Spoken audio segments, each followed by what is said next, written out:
শুভ সন্ধ্যা বন্ধুরা। এই যে দেখো, আমাদের আজকে রাত্রের মেনু হচ্ছে রুটি আর সয়াবিনের তরকারি।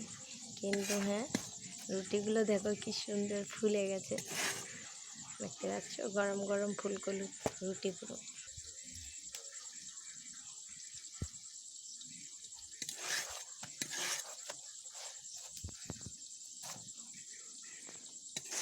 এই যে দেখো, আমার রুটি বানানো হয়ে গেছে এইভাবে।